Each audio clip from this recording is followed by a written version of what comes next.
Thanks to everyone who have subscribed. If you have not, please do. And thanks for coming out here. I really appreciate you. Ojezua hits hard at President Muhammadu Buhari. You are the cause of the insecurity in Nigeria. The service chiefs are not to blame. Security is a collective responsibility, not service chiefs alone. Ojezua sends strong message to Muhammadu Buhari. Hello, my wonderful people. How are you doing?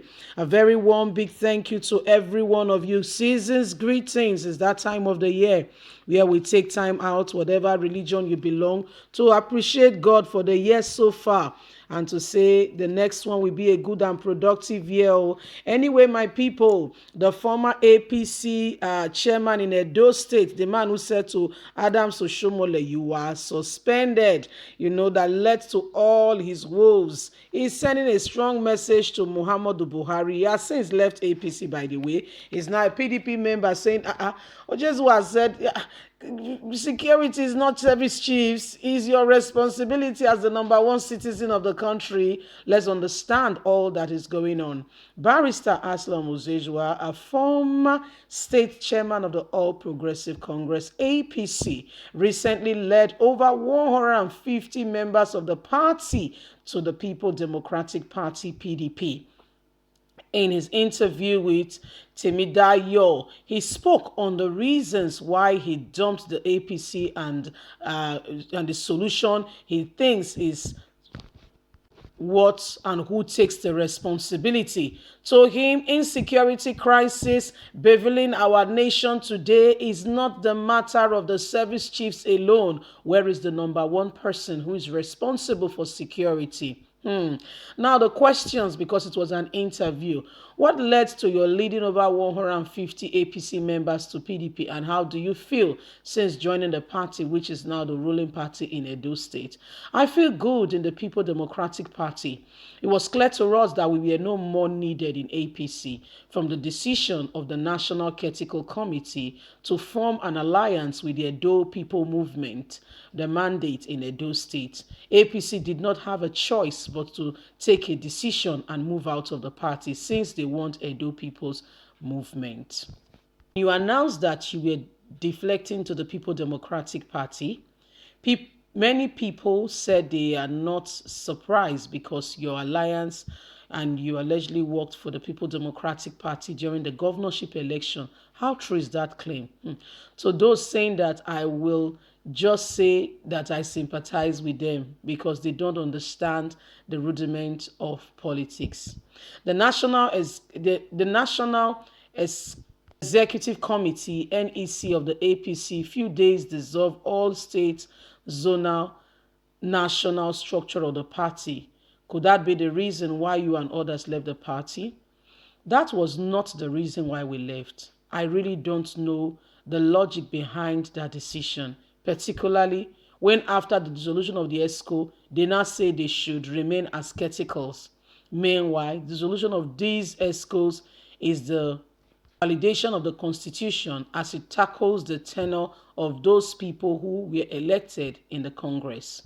Again, appointing them as catechols throw up the issue of constitution apart. I think the action creates more problem for the party than solution. But at this time, I'm indifferent because I'm no longer in their party. It's their problem to solve. Will you return to APC if the grievances that led to your exit are addressed? That will be too little, too late. It is just as the dissolution of the National Working Committee led by Adams Oshomole after Obaseki has already left the party for the People Democratic Party.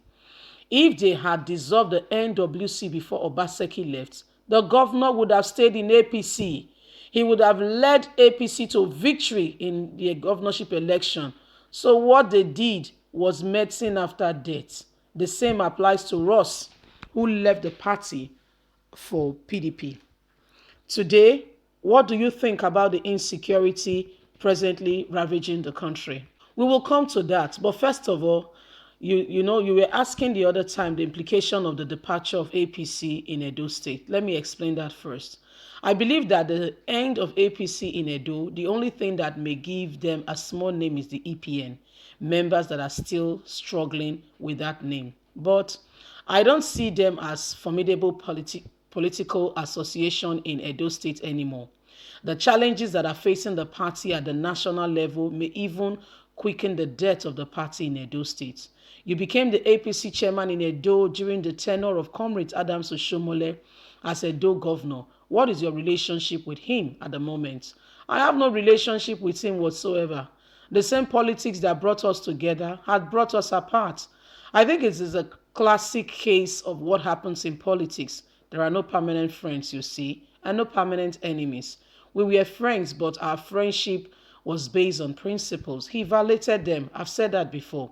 There have been concerns over the rising cases of insecurity in Nigeria, especially in Edo State. The head of service Antene was kidnapped and his driver killed. Many people have blamed the service chiefs and have called the president, Muhammadu Buhari, to replace them. Do you subscribe to that idea? Now, let us address insecurity. I think for people to blame the service chiefs for insecurity in the country shows that they don't really understand the security issue. The primary responsibility, who especially is responsible to provide internal security, does not just rest with the armed forces. If anything at all, the armed forces are just helping out. The responsibility to provide security under constitution rests with different various governments. That is federation, the federal, state, and local government. The constitution states clearly that the primary purpose of government is, first of all, security and well-being of the citizen. Therefore, we need to come up with a solution. The existing security architecture, including the police, DSS, NSCDC, clearly lacks the capacity to deal with the issue that we face today. So, Nigerians need to juggle her security and understand that if the president sees himself as the number one chief security officer of the country, he will do everything humanly possible, including getting the right persons in the right place to ensure that this mandate is fulfilled.